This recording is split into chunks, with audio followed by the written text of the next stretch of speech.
স্বাগত খেলা যোগে আপনাদের সাথে আছি আমি ফাইম রহমান। বাংলার ক্রিকেটে লাভের গুড় কারা খায়, কাদের কারণে একই বৃত্তে বন্দী জাতীয় দল, কেন সাফল্য ধরা দিচ্ছে না, গলতটা কোথায়, ক্রিকেটারদের বটবৃক্ষের ছায়া দেয় যারা, তারাই কেন ব্রাত্য হয়ে যায়, সব উত্তর খোঁজার চেষ্টা করেছেন রহমান পেয়ার।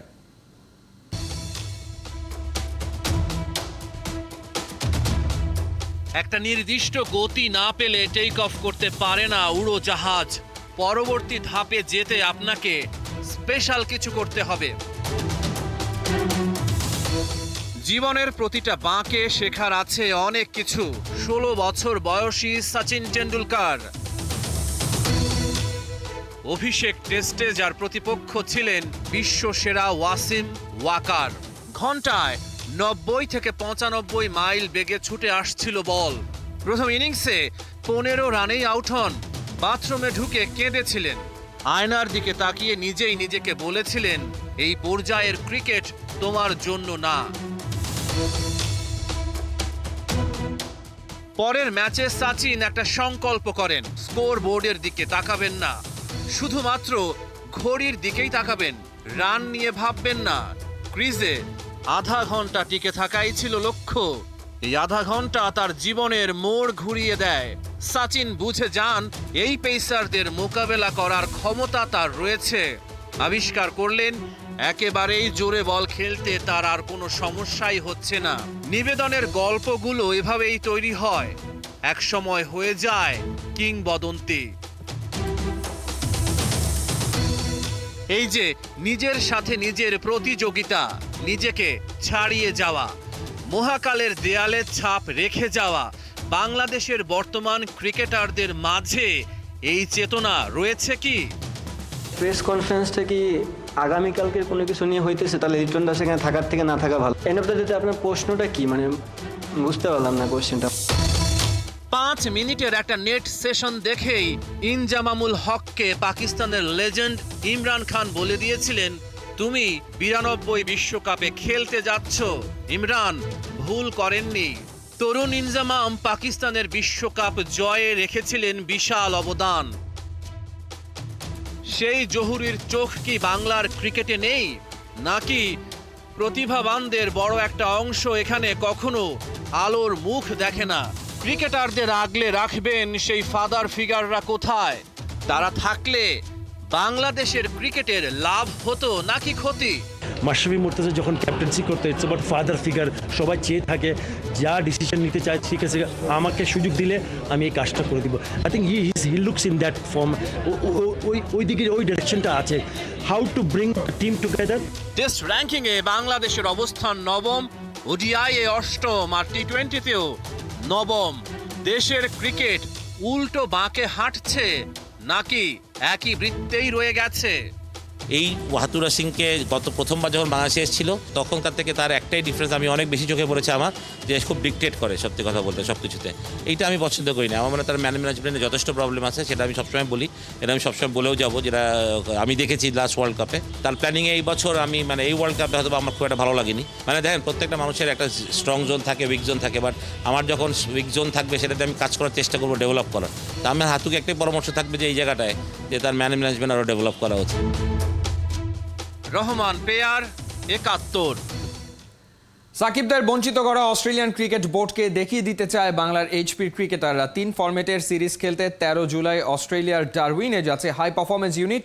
আকবর, রাকিবুলরা অভিজ্ঞতা অর্জনের পাশাপাশি দারুণ পারফর্ম করে জাতীয় দলের দরজাও খুলতে চান। সাইফুল রূপকের রিপোর্ট। আনপ্রেডিক্টেবল সাকিবের আইকনিক সেলিব্রেশন। সেই সময় সুপারম্যানের ভিন্নধর্মী উদযাপনে মেতেছিল কোটি ক্রিকেট ভক্ত। স্যালুট সেলিব্রেশন ট্রেন্ডিংয়ের টপেই ছিল। 2016-17 মিরপুরে ইংল্যান্ডের পর অস্ট্রেলিয়াকেও নাচিয়ে ছেড়েছিল টাইগাররা। অথচ সেই নাকচু দুই দেশই 1.5-2 দশক ধরে বাংলাকে টেস্ট খেলতে ডাকে না।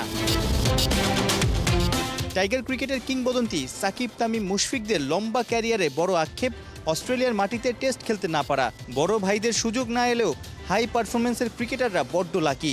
জুলাইয়ের মাঝামাঝি থেকে মাসখানেকের অস্ট্রেলিয়া সফরে পাকিস্তান এ দলের বিপক্ষে খেলবে 2টা 4 দিনের ম্যাচ, ওয়ানডে সিরিজ। এরপর বিগ ব্যাশের একাধিক দলের বিপক্ষে গড়াবে টি-20 লড়াই। সেই 2003 সালে বাংলাদেশের ন্যাশনাল টিম আসলে টেস্ট খেলতে অস্ট্রেলিয়ায় গিয়েছে, ওয়ানডে খেলতে গিয়েছে 2008 সালে।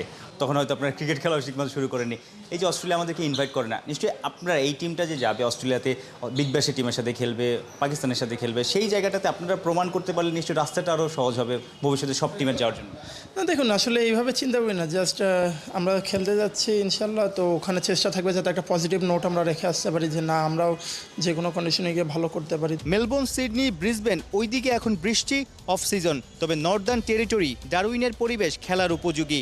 বাংলার পাইপলাইনের অনেক ক্রিকেটারেরই হতে যাচ্ছে অস্ট্রেলিয়ায় প্রথম সফর। ট্যুরটা রাঙাতে ভিন্ন তরিকায় রাজশাহীতে ঘাম ঝরিয়েছেন ইয়াং টাইগাররা। আমি কখনো খেলিনি অস্ট্রেলিয়াতে, যেখানে যেরকম শুনেছি এবং টিভিতে দেখেছি যে ওখানে বাউন্সটা বেশি থাকে, তো রাজশাহীতে আমরা ওইটা মাথায় নিয়ে কাজ করেছিলাম যে বাউন্সের সাথে যেটা অ্যাডজাস্ট করতে পারি স্ল্যাবে এবং কিছু কুইক বলে কাজ করার। এখানে ভালো খেললেই ন্যাশনাল টিমের দুয়ার অনেকটা খুলে যাবে। ন্যাশনাল টিমের কথা চিন্তা করার আগে আমাদের ভাবতে হবে যে আমাদের এটা খুব ভালো অপরচুনিটি যারা যাচ্ছে, কারণ এরকম ট্যুর খুব কম হয় অস্ট্রেলিয়ার মতো দেশে, যেখানে খেলতে পারলে অনেক এক্সপিরিয়েন্স গেইন হবে, নিজের স্কিল অনেক ডেভেলপ হবে, নিজের স্কিল সম্পর্কে জানা যাবে। গত 1-1.5 বছর আন্ডার-19 সেক্টরে ছিলেন, আরেকটা ধাপ উপরে গিয়েছেন। লার্নিং কার্ভগুলো কী কী, আসলে কী শিখছেন বা নতুন এনভায়রনমেন্টটা?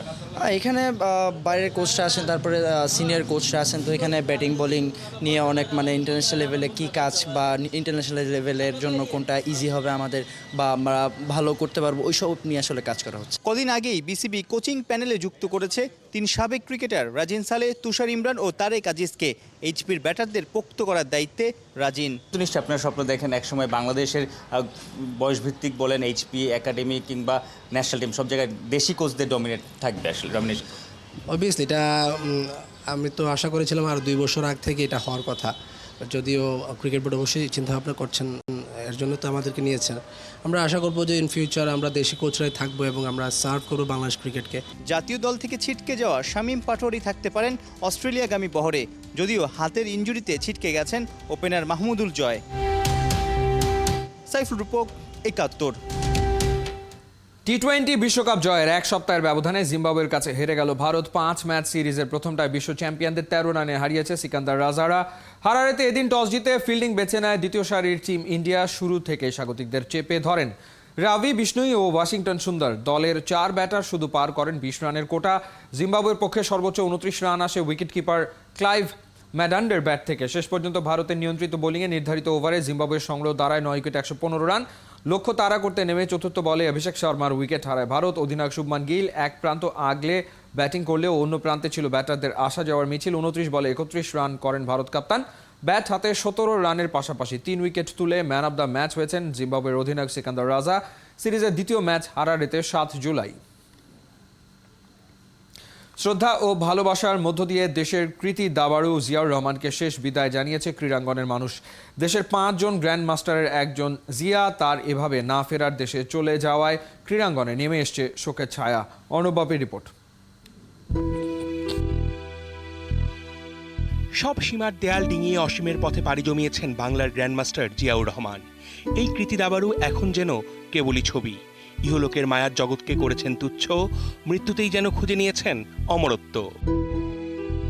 মৃত্যুকে বরণ করে যাওয়া জিয়া বাংলার দাবার ভুবনের মহানায়ক হয়ে এই জনারণ্যে আপন আসনে অসীন থাকবেন চিরকাল। তার গুণকীর্তন করতে সর্বদাই বাধ্য হবে বাংলাদেশের ক্রীড়াঙ্গন। তিনি আপন ঝলকে নিজেকে করে গেছেন মহিয়ান। তার স্মৃতির অবগাহনেই ধরায় নামে বর্ষা, চারিদিকে চলে তার জয়গান। একসঙ্গে আমরা অনেক টুর্নামেন্টে গিয়েছি, খেলেছি। মানে আমাদের দাবার মোটো হলো যে উই আর ওয়ান ফ্যামিলি, এবং এটা শুধু একটা সেন্টেন্স না, আসলে সত্যিকার অর্থেই আমরা এটা ফিল করি। আপনারা যারা ওনার হাসি শুনছেন, এটা সারা জীবন কানে বাজতে বাধ্য। এটা হচ্ছে তার মনের ভিতরের বহিঃপ্রকাশ, সিম্পলিসিটির ঝর্ণার মতো সে অন্যকে নিয়ে হাসবে। এবং কিছু কিছু মানুষ থাকে, জিয়া ভাই ওইরকম যে আমার মনে হয় না কাউরে হার্ট করার ক্ষমতা তার ছিল। পল্টনে বাংলাদেশ দাবা ফেডারেশনে ছিল জিয়া নিয়মিত আসা যাওয়া। নিজের সেই প্রিয় স্থানে এবার শেষবারের মতো আসা। পুরনো জাতীয় ক্রীড়া পরিষদের নিচ তলায় হয়েছে জিয়ার জানাজা।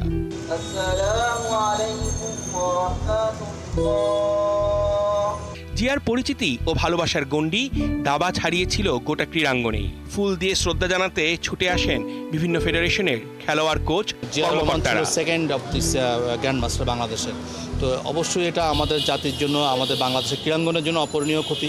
এবং যে প্রশ্নটা আসছে আসলে তার পরিবারের পক্ষ থেকে, এবং গতকালকে এটা নিয়ে আমরা মাননীয় মন্ত্রী মহোদয়ের সাথে কথা বলেছি রাতেই।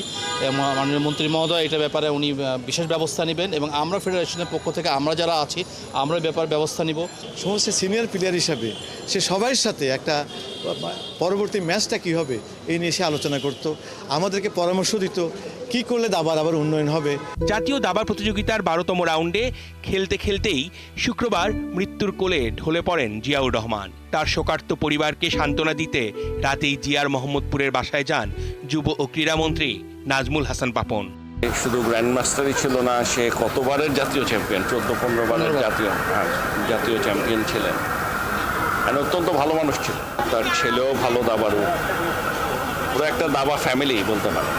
বাংলাদেশকে তো চিনিয়েছে প্রথমে তারাই, আসলে যদি আপনি বলতে চান যে দাবাতে সে দ্বিতীয়, তার আগেও নিয়াজ মুর্শেদ, তো এরা আমাদেরকে পরিচিত করেছিল। কাজে এটা একটা অপূরণীয় ক্ষতি দেশের জন্য, দাবার জন্য তো অবশ্যই।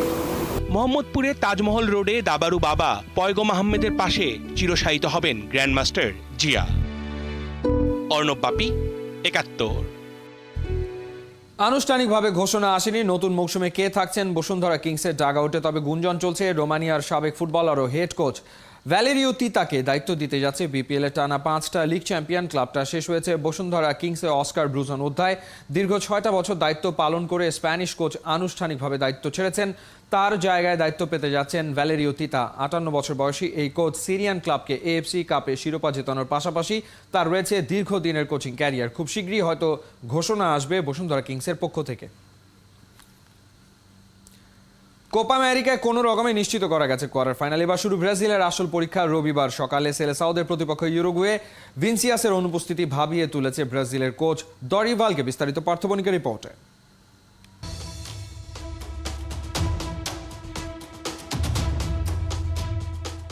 এ কেমন খেলা! ওরা তো বাজিয়ে দিচ্ছে মান সম্মানের 12টা। শৈল্পিকতার নাই কোনো নামগন্ধ। ওদের খেলা দেখে চোখ হয়ে যাচ্ছে অন্ধ। স্বর্গ থেকে ব্রাজিলের খেলা দেখে হয়তো এটাই ভাবছেন পেলে। বেঁচে থাকলে হয়তো 2-1 কথা শুনিয়েও দিতেন দরিভালের শিষ্যদের। পেলে তো শুধু একটা রূপক। ব্রাজিলের সাপোর্টাররাও এখন নিজ দলের খেলায় ক্ষুব্ধ। সাথে তাদের ঈর্ষান্বিত করেছে আর্জেন্টিনার ঢালাও সাফল্য। বিতর্ককে পাশ কাটাতে তাই রবিবার কোপার কোয়ার্টার ফাইনালে মাঠে নামছে ব্রাজিল, প্রতিপক্ষ উরুগুয়ে। তবে মাঠে নামার আগেই সংখ্যাতত্ত্বে ব্রাজিলকে টিপ্পনি কাটতে ভুলছেন না আর্জেন্টাইন ফ্যানরা। সেলেসাওদের ম্যাচের শিডিউল 7 তারিখ, বছরের 7 নম্বর মাস, তাও আবার সকাল 7টায়। তবে কি 7 আপের মতো আরেক কেলেঙ্কারির অপেক্ষায় সেলেসাওরা? ভাবনাটা অমূলক না। উরুগুয়ে কোয়ার্টার এসেছে 3 ম্যাচের 3টা জিতে, আর গ্রুপ পর্বে ব্রাজিলের হাতে এসেছে মাত্র 1 জয়। চিন্তার বিষয় যেটা, তা হলো 2 দলের সবশেষ সাক্ষাৎ, যেখানে উরুগুয়ের কাছে 2-0-তে উড়ে গিয়েছিল ব্রাজিল। মূলত প্রতিবেশী আর্জেন্টিনার বিশ্বকাপ জয়ের পর নিজ ঘরে সমালোচনায় খেই হারা পাকুয়েতা রদ্রিগোরা। কোপার শেষ আটে নামার আগে ব্রাজিলের ভরসা অতীত পরিসংখ্যান। উরুগুয়ের বিপক্ষে 79 হেড টু হেডে 22 হারের বিপরীতে ব্রাজিল জিতেছে 40টা, ড্র হয়েছে 17 ম্যাচ। তবে গ্রুপ পর্বে যাই হোক, ব্রাজিলিয়ান ডিফেন্ডার ওয়েন্ডেল তো উরুগুয়েকে এক প্রকার হুমকি দিয়ে রেখেছেন।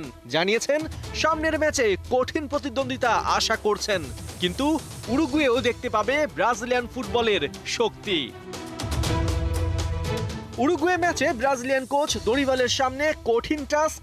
ভিনিসিউসের পরিবর্তে কাকে শুরু থেকে খেলাবেন? অপশন 2টা, স্যাভিও এবং এনরিক। দুজনেই 3 ম্যাচ খেলেছেন, তবে প্যারাগুয়ে ম্যাচে 1 গোল করে এগিয়ে স্যাভিও। সব ঠিক থাকলে স্টার্টিং 11-এ থাকছেন জিরোনার এই ফরওয়ার্ড। পার্থবণিক, ৭১। কোপা আমেরিকাতে কানাডার ইতিহাস সৃষ্টি। অভিষেক আসরে পৌঁছে গেছে সেমিফাইনালে। কোয়ার্টার ফাইনালে টাইব্রেকারে ভেনেজুয়েলাকে 4-3 গোলে হারিয়ে সেরা 4-এ কানাডা। সেমিফাইনালে ওদের প্রতিপক্ষ আর্জেন্টিনা। কোহিনুর গনার রিপোর্ট। এই ছবিটা হতে পারে ভ্রাতৃত্ববোধের অনন্য এক উদাহরণ। অনুশীলনে চোট পেয়ে দল থেকে ছিটকে গেছেন Canadian winger Teejan Buchanan. Quarter ফাইনালে নামার আগে সেই দলের ফুটবলার, সাপোর্টিং স্টাফরা তাই এভাবেই স্মরণ করল জার্সি নাম্বার 17-কে। আর ভেনেজুয়েলার বিপক্ষে নিজের প্রথম গোলটা জ্যাকব শ্যাপেলবার্গ উৎসর্গ করলেন ভাইয়ের মতো সতীর্থ তেজনকেই। এমন কেমিস্ট্রি যে দলের মধ্যে থাকে তারা কি আর হারতে জানে? কোপার অভিষেক আসরেই কোয়ার্টার ফাইনালে উঠে চমক দেখিয়েছে আগেই। এবারে তারা লিখল নয়া ইতিহাস। প্রথমবার সেমিফাইনালে আলফনসো ডেভিসেনকো। ভেনেজুয়েলার বিপক্ষে আগে গোল করে এগিয়ে যায় কানাডা। দ্বিতীয়ার্ধে সমতায় ফেরে ভেনেজুয়েলা। নির্ধারিত সময় শেষ হয় 1-1 গোলের ড্রতে। টাইব্রেকারে অ্যাড্রিনালিনের পরীক্ষায় কানাডার বাজিমাত। দু দল প্রথম 5টি পেনাল্টি সমান 3টি করে জালে জড়ায়, 2টি করে মিস করে। ষষ্ঠ পেনাল্টি থেকে ভেনেজুয়েলা গোল মিস করলেও জালে জড়াতে ভুল করেনি কানাডা। 4-3 ব্যবধানে ম্যাচ জিতে নেয় দলটা। টুর্নামেন্টে এখনো পর্যন্ত মোট 4টা ম্যাচ খেলেছে কানাডা। 2টিতে জয়, 1টিতে হারের স্বাদ আর 1টি ম্যাচ হয়েছে ড্র।